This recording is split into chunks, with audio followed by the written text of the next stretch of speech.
님 그리고 침묵, 님의 침묵. 시인이며 승려이자 독립투사였던 만해. 어느 하나로 얘기하기엔 그릇이 너무 컸던 그가 책갈피에 숨겨두었던 마음, 침묵을 통해 기어이 하고 싶었던 말을 이제사 토해놓는다.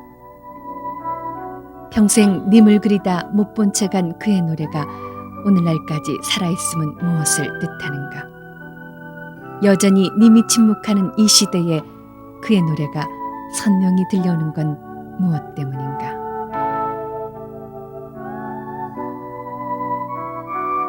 만해, 넓은 바다란 뜻의 만해는 그가 남긴 노래와 함께 우리를 휘감고 돈다. 이렇게 아름다운 산과 물, 돌멩이 하나마저 일제히 빼앗겨버렸던 시절에 님을 기원했던 만해. 설악산 백담사에서 님의 침묵이 태어난 지 64년. 만해가 태어나 자란 곳은 홍성이지만 만해의 사상이 잉태한 곳은 바로 이 설악산 백담사다. 이제 만해는 영원한 침묵에서 깨어나 입을 연다. 그는 침묵이 아니라 외침으로 우리 곁에 가까이 서 있다.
구한말 국내의 정세는 소용돌이치는 역사의 물결로 위기의식이 높았다. 고종 12년 운양호를 앞세우고 강화도로 침입한 일본은 대포와 소총으로 무장하고 개국을 강요했다. 이를 계기로 구한말의 조선은 열강의 각축장이 되고 만다.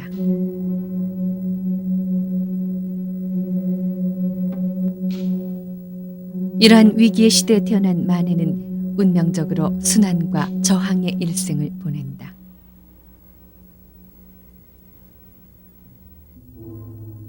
충남 홍성군 결성면 성곡리.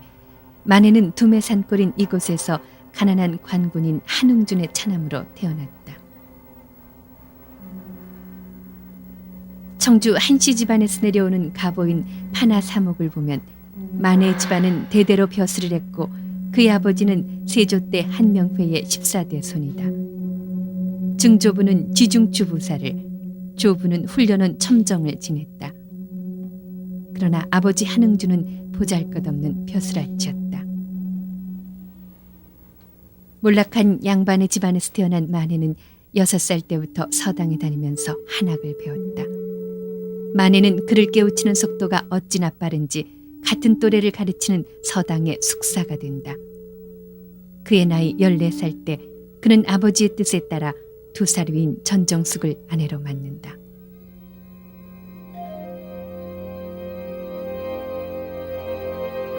(1894년) 고향에서 신동소리를 들으며 한학을 익히던 어린 신랑 만해는 일대 사건을 겪는다.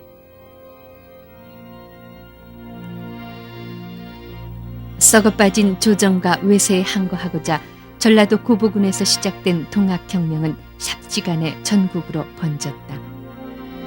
흰 수건을 머리에 동여매고 논을 메고 밭을 갈던 차림으로 농민들은 동학혁명에 참가했다. 오랫동안 가난과 학정에 시달리던 농민들은 새 세상을 일구고자 사방에서 일어났다. 우렁찬 민중의 함성은 온 나라를 삽시간에 뒤덮을 기세였다. 그러나 그 그해 11월 동학혁명의 우두머리인 전봉준이 체포되면서 막을 내리고 만다. 을사조약이 체결되던 1905년 홍성에서는 민종식을 중심으로 의병운동이 일어났다. 동학혁명과 홍주의병. 이 두 사건은 만해에게 민족 정신에 불길을 당기는 계기가 된다. 많은 사람들의 그 모이는 장소에 나라가 망해간다고 하는 그런 그런 충격의 얘기를 들으면서 만해는 많은 걱정을 했습니다. 급기야는 동학난이 동학혁명이 일어나고 많은 사람들이 서로 희생당하는 그런 참혹한 현상을 목격하게 됐습니다.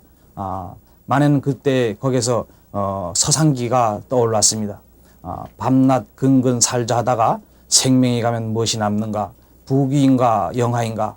그는 끝없이 혼란해지는 머리를 부둥켜 안고서 많은 고민을 했습니다. 나라가 망해가는 이 어떤 비운의 시대에 만해는 서울로 가기를 마음먹고 집을 떠나왔습니다. 집을 떠나와서 몇 날 며칠 걸어가는 그 과정 속에서 만해는 내가 지금 서울에 간다고 금방 무슨 문제가 해결되는 것도 아니고 실력을 더 쌓아야 되겠다 이렇게 생각을 했습니다. 그래서 이름난 도사를 찾아서 강원도로 발길을 돌리게 됩니다. 만해가 1904년에 설악산 백담사에 도착을 하게 됩니다.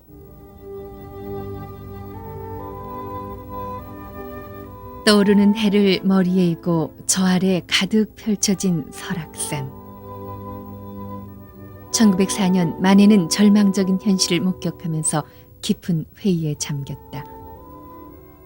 그때 만해는 인생이란 무엇인가 그것부터 알아보자는 뜻을 품고 무작정 출가를 했다. 노자 한 푼도 없이 이름 높은 스승을 찾아 설악산으로 발길을 돌린 만해. 그에게 인생의 출발은 떠나기 위한 시작이었는지도 모른다. 무더운 여름날 만해의 발길이 멈춰진 곳은 설악산 깊은 산중에 자리 잡은 백담사였다. 처음에는 건부를 긁으며 불 떼고 밥하는 행자 노릇을 했지만 한학에 대한 그의 높은 학식은 산사에 널리 퍼졌다. 중생기유양 남생양 대생양 금생양 화생양 요생양 구생양 구상양 구상양 비구상 비무상양. 만해의 재능은 백담사 선방의 연곡화상 귀에도 곧 들어갔다. 연곡화상은 설악산과 금강산 오대산 일대에 잘 알려진 스님으로 개화기 때 서양에서 들어온 책들을 많이 갖고 있었다.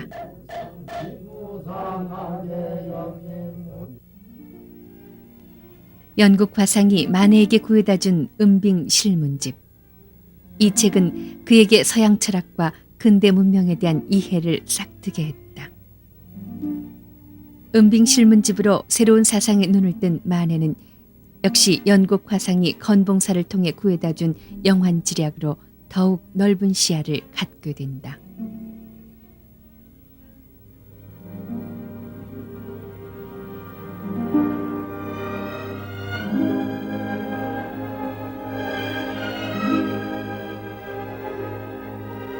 세계 지리서인 영환지략은 후에 조선불교 유신론을 집필하는 데 사상적인 도움을 주었고 만해가 세계 일주를 꿈꾸게 하는 계기가 되었다.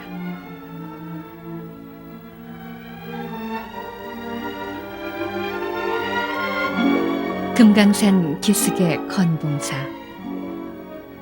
이곳은 사명대사가 의병을 일으킨 구국사찰로 금강산의 2대 사찰 중의 하나이다. 그러나 분단의 비극으로 일반인의 출입이 통제됐던 이 절은 작년에서야 겨우 출입이 허용됐다. 지금은 이끼 낀 돌다리며 제멋대로 자란 잡목만 무성한 절이지만 해방전까지 승려수가 1200명인 대사찰이었다.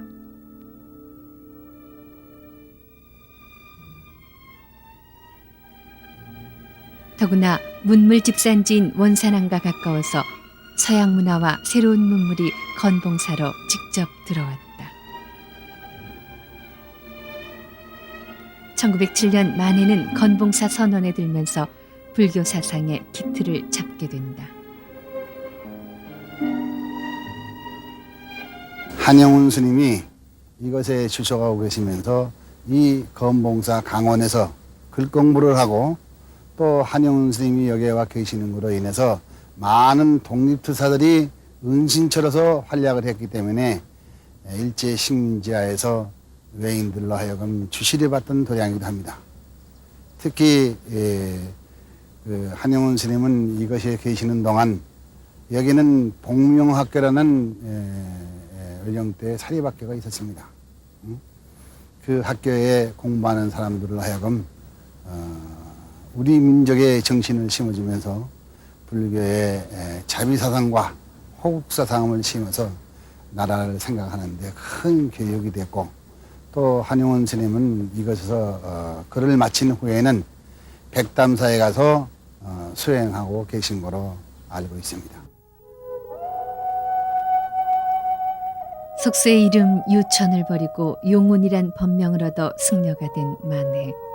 그는 추억도 한숨도 애착도 기쁨도 모두 버리는 고향의 길을 걷고 있었다. 승려가 된 만해는 참다운 부처의 깨달음을 실천하는 평범한 수도승에 불과했다. 그러다가 만해는 한일합방의 소식을 듣게 된다. 왜 조선에 사는 이다지도 슬픈가? 왜 조선의 들판은 그리도 한이 많은가? 나라를 잃은 강사는 온통 눈물이 넘치는데 만해 너는 무엇을 하고 있는가? 만해는 불교운동으로 독립운동을 하기로 결심한다. 만해 최초의 저서인 조선불교 유신론은 그런 이유로 백담사에서 집필됐다. 이 책에서 그는 승려의 교육과 사원 개혁뿐 아니라 불교의 대중화를 위해 세상의 혁신을 주장했다. 위대한 파괴는 인간에게 혁신을 준다는 그의 글은 당시로서는 충격적이었다.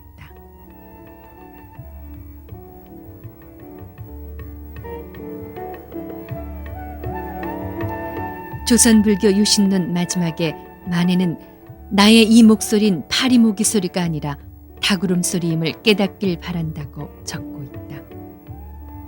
그의 뜻에 귀를 기울이지 않는 불교계와 세상에 일침을 가하는 내용이다.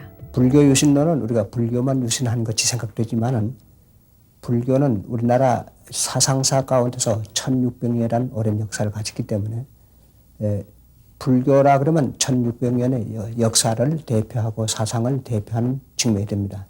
그런데 지금 근대에 와서 여러 가지 관계로 해서 지금 불교가 침체해 있습니다. 그러니까 그러한 불교의 침체를 유신함으로 해서 우리나라의 사회, 역사, 사상 이것을 다시 점검하고 조명하는 이 작업이 불교 유신론을 통해서 있습니다.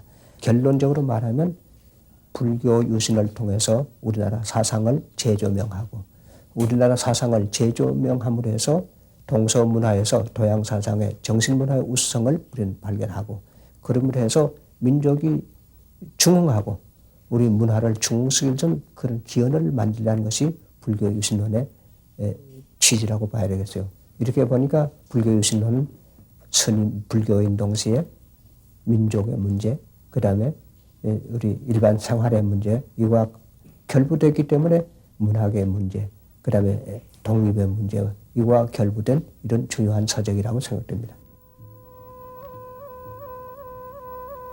조선불교 유신론이 나오기 2년 전 조선 사찰령을 발표한 일제는 당시 해인사 주지인 이회광을 앞세워 조선의 불교를 일본 불교에 예속시키려 했다.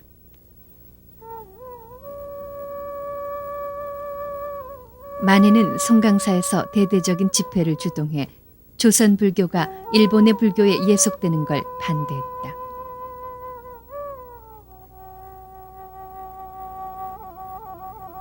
당대의 대선사와 젊은 승려가 한데 모인 송강사에서 만해는 조선 불교 임재종을 만들어 일본 불교 반대운동을 전개한다. 나아가 조선 불교를 강력한 조직체로 만들기 위해 일제의 지배를 받지 않는 자치적인 기구를 편성했다.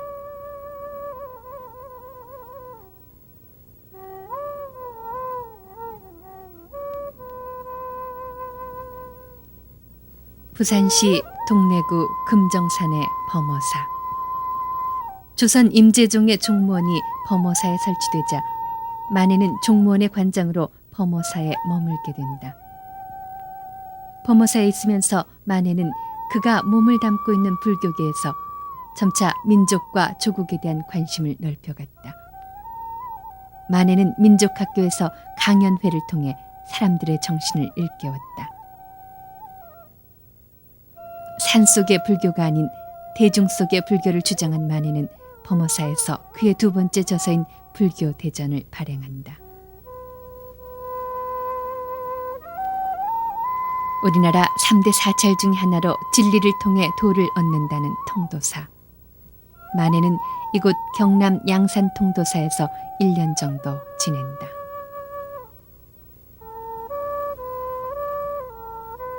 당시 통도사의 큰 스님인 경봉 스님 일기에는 한용운으로부터 화엄경을 배웠다는 글이 적혀 있는데 만해는 이곳에서 화엄경 강원을 맡았다. 부처의 깨달음을 그대로 적은 화엄경은 퍽 상징적이고 신비한 법문이라 어려운 경전에 속한다. 또한 만해는 틈틈이 각종 경전을 우리말로 쉽게 번역하기도 했다. 강원에서는 화엄 강사가 제일입니다. 화엄법사가. 그래 이제 화엄경을 강도하시고 그 학인들한테 월남 망국사를 강의하시면서 우리나라도 그런 기운에 처할 것 같다고 정신 안 차리면 그러면서 펑펑 막 울면서 그래 강의하시는 거 그런 것도 연사 스님한테 들었어요. 경봉 스님한테.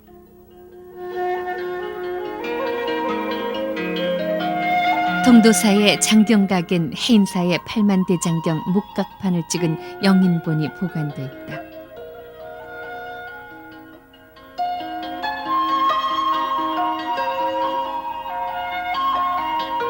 (1912년부터) 만해는 대장경 6,800권을 낱낱이 열람하기 시작한다. 보통 대장경을 정독하자면 평생을 다 보내야 하는데 만해는 1년 동안 줄이다가 밥을 본 것처럼 바쁘고도 정밀하게 대장경을 열람했다.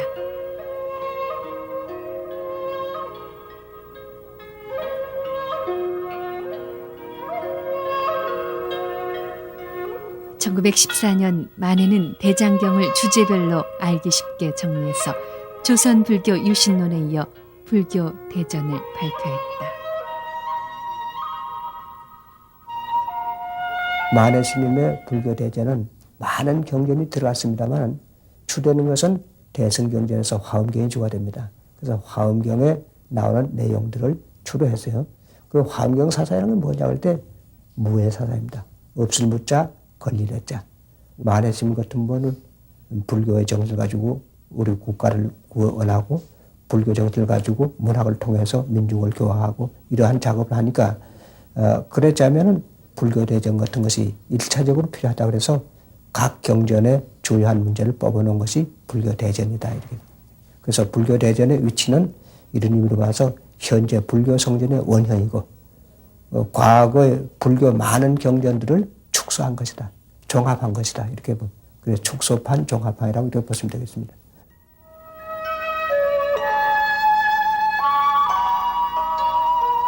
높이 솟은 봉우리와 울창한 숲을 감싸며 은은히 피어오르는 안개. 깊고 깊은 설악산 속에 자리한 조그마한 암자 오세암. 5살의 동자가 돌을 깨우쳐 부처가 됐다고 해서 지어진 이름이다. 흰눈이 날리던 그해 12월 밤 10시경 만해는 오세암에서 좌선 중이었다. 그때 바람이 불어 무엇인가 떨어지는 소리를 듣고 즉흥적으로 읊은 것이 오도송이다. 여기서 그가 말한 고향은 일제에 빼앗긴 나라로 단순히 불교 정신의 깨달음이 아닌 만해의 역사의식을 알 수 있는 시다. 도를 깨닫는 경지인 오도를 만해는 우리 민족의 나아갈 길을 제시하는 오도성으로 체험한다. 남아도처 시 고향, 남아가 이르는 것은 다 고향이지만은 오랜 객수 속에 고향 땅 생각이 나는구나. 대장부가 한 소리 질러서 삼천세계를 울리고 나니까 펄펄 날리는 흰 눈 속에서 복숭아꽃이 피었네 하는 그 오도성을 남겼습니다. 여기서 남아가 가는 곳이 다 고향이지만 그 고향 땅 생각난다고 하는 것은 일제의 무단정치 10년을 통해서 잃어버린 고향을 만에는 다시 생각해 보는 그런 그 시가 되겠습니다. 그 다음에 펄펄 날리는 흰 눈 속에서 붉게 피는 복숭아꽃을 봤다고 하는 것은 바로 시대 정신을 깨닫고 역사 의식을 만에는 깨달아가는 그런 그 시를 남겼습니다. 일제 무단정치 10년을 통해서 우리의 그 가야 할 길, 또 장부가 가야 할 길이 무엇인가 하는 것을 만에는 그의 오대송 속에서 얘기를 하고 있습니다. 스님들의 오대송이 보통 불교 정신을 얘기하는 경우가 많은데 만에는 시대와 역사를 강조하고 있는 그런 오도송을 남겼습니다.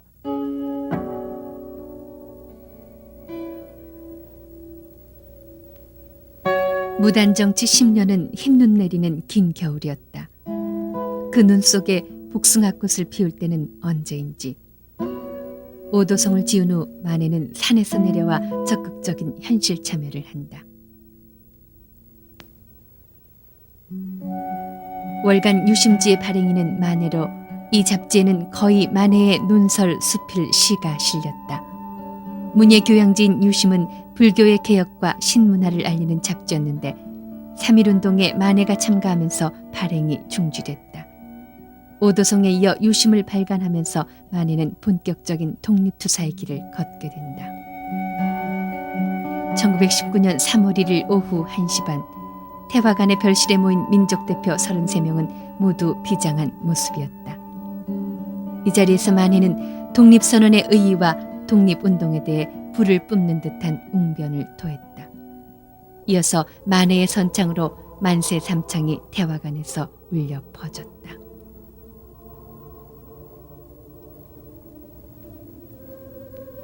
영원한 민족정기의 불꽃 3.1운동은 이렇게 해서 시작됐다.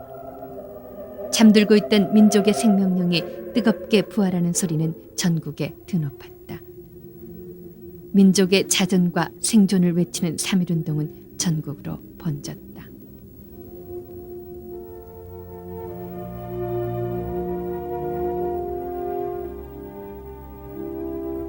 방방곡곡에서 200여만 명의 군중이 대한독립 만세를 외쳤고 일제의 만행도 극에 달아 서슴지 않고 학살과 방화를 자행했다.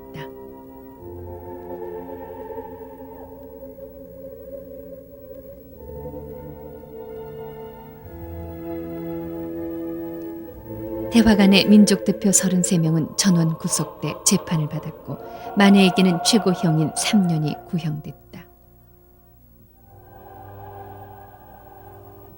그해 7월 10일 만해가 일제에 항변하기 위해 감옥에서 쓴 조선 독립에 대한 감상의 개요다. 이 글은 자유는 만유의 생명이요 자유가 없는 사람은 죽은 시체와 같다고 시작한다. 여기서 만해는 조선 독립선언의 동기와 이유, 조선은 독립이 된다는 확신에 찬 내용 등으로 침략국인 일본을 꾸짖었다. 당시의 재판 기록에도 법정에서 보여준 만해의 확고부동한 독립의지가 그대로 남아있다. 고지고대로 행동하고 누구 앞에서나 당당했던 만해는 변호사도 거절하고 꿋꿋이 옥살이를 했다. 그 때문에 고향에 있던 만해의 가족들도 일제히에서 상당한 고초를 당해야 했다.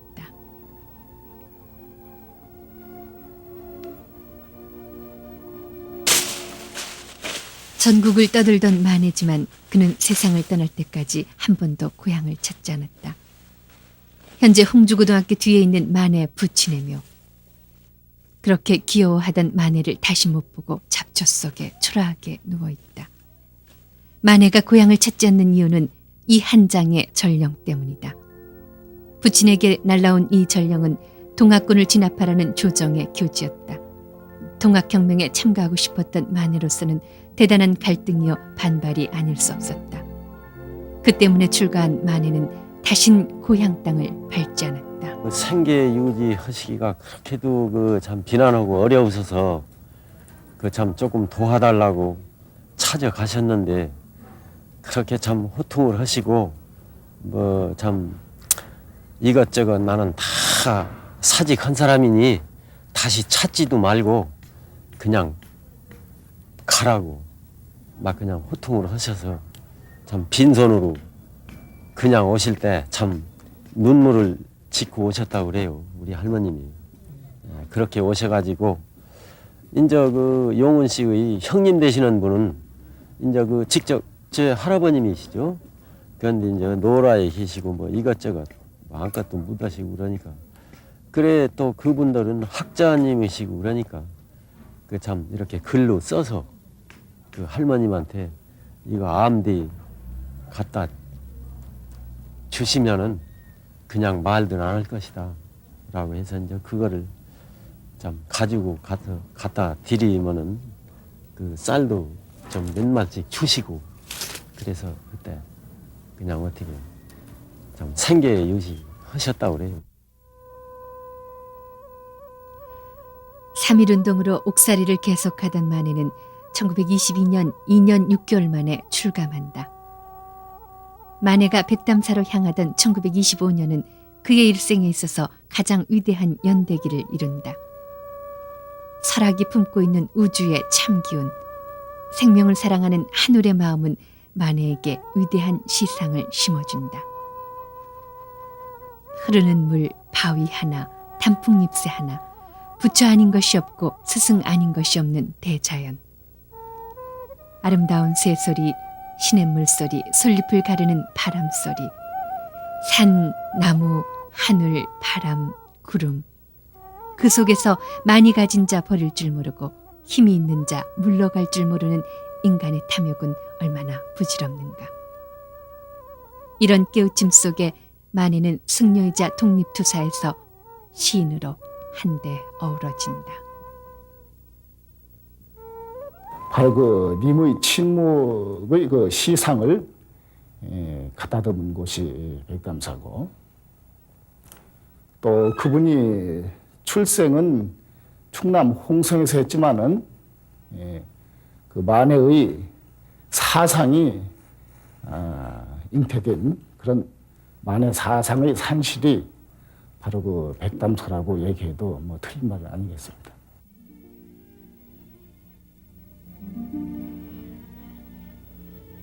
(1926년에) 처음 빛을 본 님의 침묵은 한결같이 님과 나와의 사랑으로 일관된 88편의 시가 담겨 있다. 신문학 이후 그의 문학에 대한 연구는 어느 누구보다 많은 양을 기록하고 있고, 님의 침묵의 시집 종류는 영문판까지 60여 종이 넘는다. 그 이유는 무엇일까? 어디서나 빛을 발하는 비로자나 법신처럼 만해의 님은 암흑시대의 빛이었다. 님은 같지만 우리는 님을 보내지 않은 것처럼, 님께서 오실 때가 됐다고 한 것처럼 만해는 나라에 있는 민족을 위로하고 희망을 주었다. 숨어버린 진실을 찾아 온 민족에게 나아갈 지표를 제시한 님의 침묵은 단순한 시가 아니라 우리 민족의 영혼의 노래다.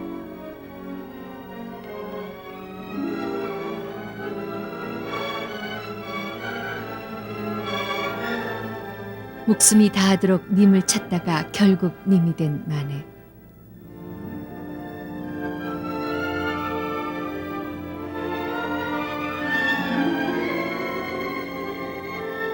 그가 남긴 길마다 도처에서 우리는 님과 만난다.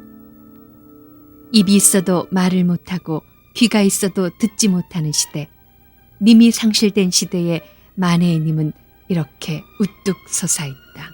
님의 존재에 대해서 우리는 많은 얘기를 해왔습니다. 그가 독립운동에 그 앞장을 섰기 때문에 님은 조국이다, 또 민족이다 이렇게도 얘기해왔고, 그가 또 시인의 입장에서 순수한 그 시로 봤을 때 그것은 사랑하는 연인이다 이렇게도 볼 수가 있었고, 또 그는 승려였기 때문에 때로는 불타다, 때로는 중생이다 이렇게도 표현해 왔습니다. 그러나 그런 그 얘기들이 님을 가지고 바라봤을 때는 조국도 보이고 불타도 보이고 애인도 보입니다. 그러나 조국이라는 렌즈 하나를 통해서 님을 봤을 때는 님은 한 부분만이 보이지를 않습니다. 그래서 필요하고도 충분한 조건이 될 수 있는 그 님이란 무엇인가 하는 것은 바로 진리 그것 자체를 말한다고 얘기할 수 있겠습니다. 그것이 불교적인 용어로 법신이라고 얘기할 수 있는 거죠. 비로자나 법신의 사상이다. 이렇게 볼 수 있습니다.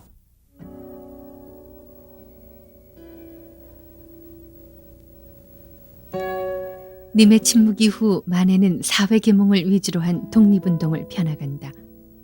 1927년 우리나라 최초의 좌우익 연합사회단체인 신간회가 창단돼 만해는 신간회의 경성지회장을 맡는다.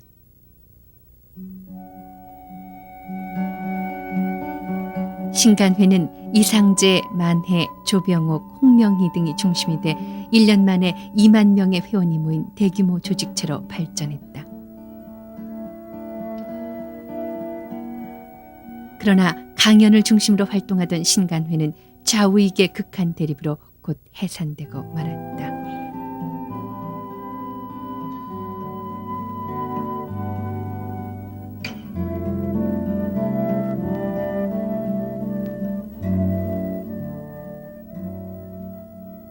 (1929년 11월 3일) 3.1운동 이후 가장 거센 항일운동이 일어났다. 겉으로 잠잠했던 독립운동의 열기를 다시 일으킨 광주학생 의거는 전국으로 힘차게 번져갔다. 이 의거는 전국 190여 개교 학생 5만 4천 명이 참가한 대규모 학생 시위였다. 학생운동 기금으로 당시 돈 800원을 냈던 신간회에서는 학생운동을 계기로 거국적인 항일운동을 일으키려 했다.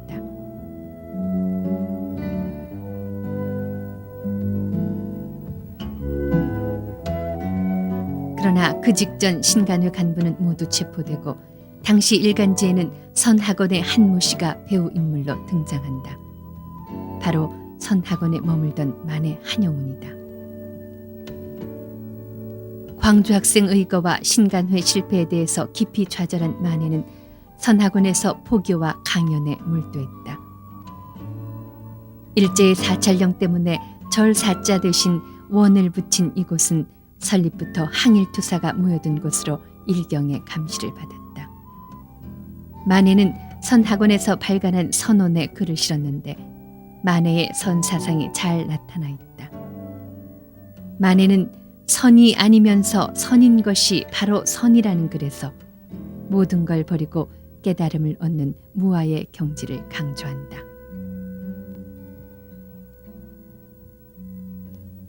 (1931년에는) 불교지를 인수에 발행하면서 만해는 그의 정열을 불태웠다. 31년부터 휴관하던 33년까지 2년간 만해가 불교지에 발표한 글만 200편이고 수많은 강연회로 만해는 대중과 가까워진다. 당시에는 책 같은 거는 전혀 보는 일이 없어요. 책이 없어. 그러고 그 한선생님 바에는 책이 한 권도 없어. 그런데도 이제 어디 나가시면 그 강연 같은 거 하신다든지 그러면 아주 뭐 이제 다른 사람이 못 따라올 그 정도거든. 아무 참고도 안 했는데 그렇게 나가서 그렇게 잘했어요. 그래서 한 번은 이제 천주교 주체로 각 종교 단체에서 막아가지고 이제 그 여름에 한 일주일씩 그 강연을 하거든요. 예수교니 불교니 모든 교회에서 한 번씩 나와 하는데, 그래 이제 그 다른 교회에서는 뭐 질문 같은 거 이제 받기를 좋아 안 하고 그러지만은 이제 한 선생님은 불교는 이제 질문이 없으면 재미가 없으면 모두 질문하라고 그래가지고 그에 모두 그 질문을 모두 많이 하게 되고, 근데 강연 마치고도 막 모두 청년들에 막 매달려가지고 뭐 끝이 안 나. 그래서 그 전주교 주체니까 전주교에서 그 미안해 너무 선생님을 그렇게 필요하게 하고 그러면 안 된다고 그래 억지로 말려서 나중에 개인으로 가서 의심나는 건 다 물어달라고 그래 억지로 이제 그래 떼놓은 일이 다 있고 그래요.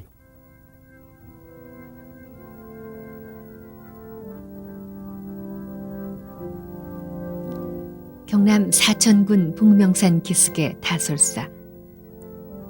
이곳 다솔사에서는 만해를 따르던 젊은이들이 모여 불교단체 비밀결사대인 만당을 결성한다.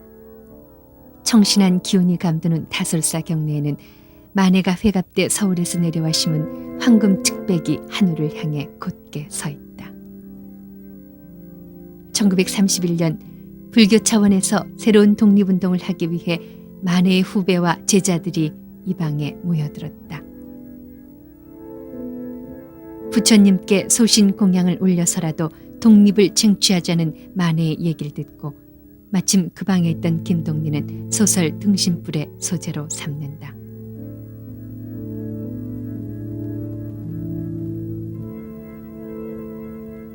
만해의 오른손이 선명하게 찍힌 수인. 만해는 만당의 젊은이들을 이끄는 총재면서 정신적인 바탕이기도 했다.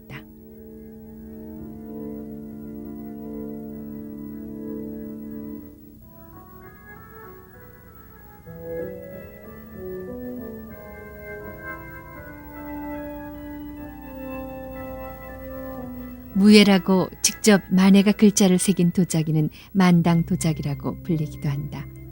막힘이 없고 거침이 없는 만해의 정신이 담긴 이 도자기를 만당의 젊은이들은 소중히 간직했다.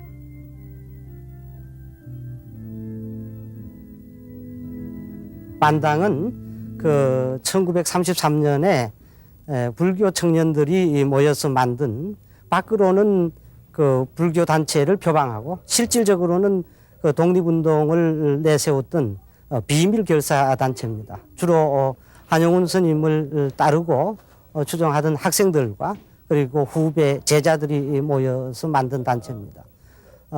저 다술사의 최범술, 저쪽에 대흥사 박영희, 쌍계사의 박건섭, 범어사의 김범린 등 한 19명이 주가 돼서 만든 단체입니다.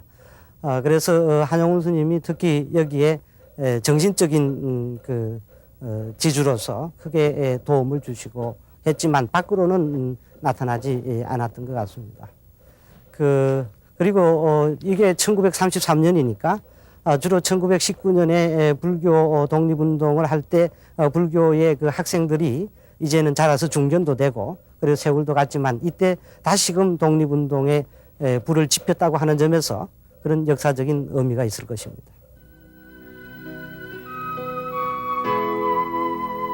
서울시 성북동 222번지 시무장. 만해가 입적될 때까지 10년간 비교적 안정된 생활을 하던 곳이다. 살아가는 자신을 돌이켜보고 마음을 찾자는 뜻의 시무장은 만해가 직접 지은 이름이다. 1933년 평생을 돈과 명예에 무관한 듯이 한 줄기 바람처럼 떠들던 만해도 어느새 55. 보다 못한 주위에서 성금을 모아 벽돌을 쌓고 지붕을 올렸다. 이곳에서 만해는 36세 간호사 유수건과 재혼을 해 딸 영숙을 낳았다. 시무장 마당에는 민족이 꽃필 때를 염원하며 정성껏 가꾼 화초와 만해가 심은 향나무가 온갖 풍파를 견뎌낸 채 꿋꿋이 버티고 있다.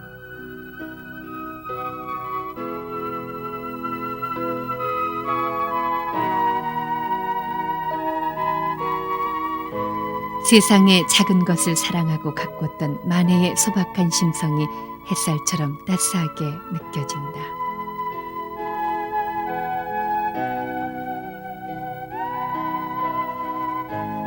호련히 61에 그 세월 흰머리 되었건만 내 마음 풍상도 어쩌지 못하네. 1939년 7월 12일 친구와 후배, 제자들이 모인 만해의 회가변에서 모두들 한 자씩 쓴 송수첩에 만해가 즉흥적으로 읊은 시의 일부다. 조선 총독부가 보인다고 응달인 북향으로 시무장을 돌려주었던 만해. 지금은 눈앞에 일본 대사관이 빤히 보이니 만해는 어디로 돌아설까? 일경들이 이제 우리 집 그 뒤에 요새 지금 안 그래도 거기 나무가 많았거든. 그러니까 이제 그 숲 속에 이렇게 하나씩 둘씩 이래 이제 숨어 있는 거지 뭐. 그래 이제 나가실 때나 들어오실 때나 항상 이렇게 뒤따르고 경계 태세고. 그러니까 오시는 손님도 이제 맘 놓고 못 오시고 그랬죠. 일제하에서는 내가 학교를 갈 수가 없었고 그 대신에 이제 집에서 한학하고 한글하고 수학, 산수지 그러니까 산수. 그거는 이제 집에서 뭐 아버지 밑에서 공부를 했죠. 그러고 이제 돌아가시고 나서 그 이듬해 해방이 됐고 해방이 돼가지고 이제 내가 국민학교를 들어갔죠. 근데 이제 호적이 없어서 그때 가호적을 만들었지. 그래가지고 다녔지 뭐. 일제에 의해 지배되는 치욕적인 현실을 높은 정신으로 극복했던 만해.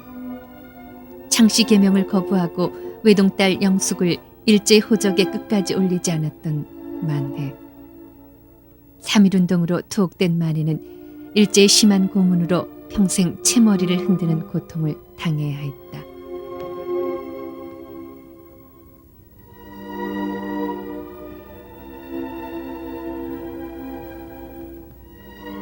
친일파인 변절자들을 아예 죽은 사람으로 여겼던 만해. 일제 말 학병을 권장하는 글을 써달라고 찾아온 기자에게 오른손을 내밀며 차라리 손목을 자르라 했던 대쪽 같은 만해였다.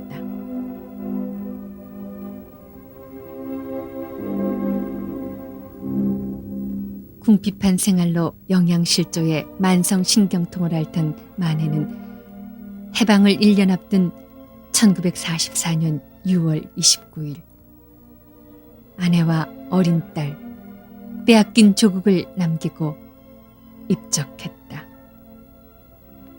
몰락해가는 왕조의 말기에 태어나 조국이 가장 절망에 빠졌을 때 떠나간 만해. 그러나 만해 한 사람 때문에 우리 역사는 절망도 어둠도 아니었다. 격동의 한 세기를 살다가 간 만해는 망우리에 한줌 흙으로 누워있다. 나라를 빼앗긴 시절에 독립을 노래하던 만해. 한민족이 둘로 나뉜 지금 만해는 떠나갔지만 차마 가지 못하고 우리의 가슴에 새롭게 태어난다. 만해는 갔지만 우리는 보낼 수가 없다. 만해, 그는 우리의 영원한 님이기 때문이다.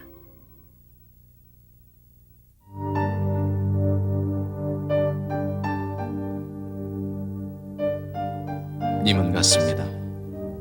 아, 사랑하는 나의 님은 같습니다. 푸른 산빛을 깨치고 단풍나무 숲을 향하여 난 작은 길을 걸어서 차마 떨치고 갔습니다. 황금의 꽃같이 굳고 빛나던 옛 맹세는 차디찬 티끌이 되어서 한숨의 미풍에 날려갔습니다. 날카로운 첫 키스의 추억은 나의 운명의 지침을 돌려놓고 뒷걸음질 쳐서 사라졌습니다. 나는 향기로운 님의 말소리에 귀먹고 꽃다운 님의 얼굴에 눈멀었습니다. 사랑도 사람의 일이라 만날 때 미리 떠날 것을 염려하고 경계하지 아니한 것은 아니지만 이별은 뜻밖의 일이 되고 놀란 가슴은 새로운 슬픔에 터집니다. 그러나 이별을 쓸데없는 눈물의 원천으로 만들고 마는 것은 스스로 사랑을 깨치는 것인 줄 아는 까닭에 걷잡을 수 없는 슬픔의 힘을 옮겨서 새 희망의 정수박이에 들어부었습니다. 우리는 만날 때에 떠날 것을 염려하는 것과 같이 떠날 때에 다시 만날 것을 믿습니다. 아, 님은 갔지만은 나는 님을 보내지 아니하였습니다. 제 곡조를 못 이기는 사랑의 노래는 님의 침묵을 휩싸고 돕니다.